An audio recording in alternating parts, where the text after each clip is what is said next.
اچھا جناب سعید کا مقام ایک الگ ہے، 97 برس کے ہیں، 97 برس کا بوڑھا، 97 تیر برس رہے ہیں،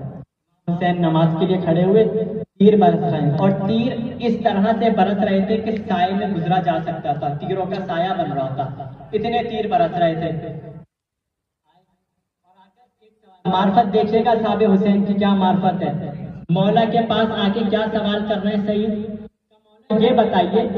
اگر حفاظت کعبہ کی خاطر کعبے کو پشت ہو جائے تو یہ عمل کیسا ہے؟ کعبے کے تحفظ کی خاطر اگر کعبے کو پشت ہو جائے تو یہ عمل کیسا ہے؟ مولا نے فرمایا سعید یہ تو عمل بہترین ہے۔ ادھر بہترین کی سند سعید کو ملی، پلٹ کے کہنے لگے مولا پھر آپ ہی تو ولایت کا کعبہ ہے، مولا آپ ہی تو ولایت کا کعبہ ہے۔ اب تیر برس رہے ہیں، جناب سعید امام حسین کے آگے کھڑے ہو گئے، مسلسل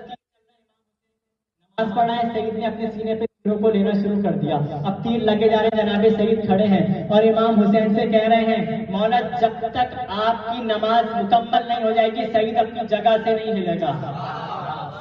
جب تک آپ کی نماز مکمل نہ ہو جائے سعید اپنی جگہ سے نہیں ہلے گا۔ ادھر مولا نے سلام کو مکمل کر کے نماز مکمل کی، ادھر سعید کا سر امام حسین کے زانوں پہ آیا، جناب سعید نے ایک جملہ کہا مولا افسوس رہ گیا زندگی کی آخری نماز آپ کے پیچھے نہ پڑھ سکا،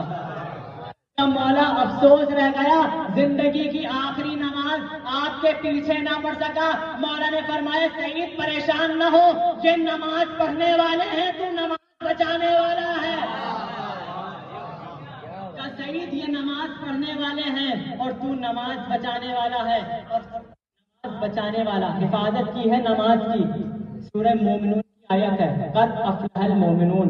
مومنین فلاح پا گئے، الذین یحافظون علی صلواتہم، مومن وہ جو اپنی نمازوں کی حفاظت کرتے ہیں، اولئک هم الوارثین وارثین الفردوس،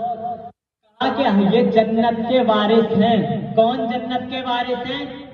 جو نمازوں کی حفاظت کرتے ہیں، آیت نے کہا جو نمازوں کی حفاظت کرے وہ جنت کا وارث بن جاتا ہے۔ تو اب پتا چلا، اب سمجھ میں آیا صحاب حسینی میں سعید کا مقام، زمانہ تو حسین کے جنت کے سردار ہونے پہ حیران ہے، تیر کھانے کے بعد حسین نے جنت سعید کو دے دی۔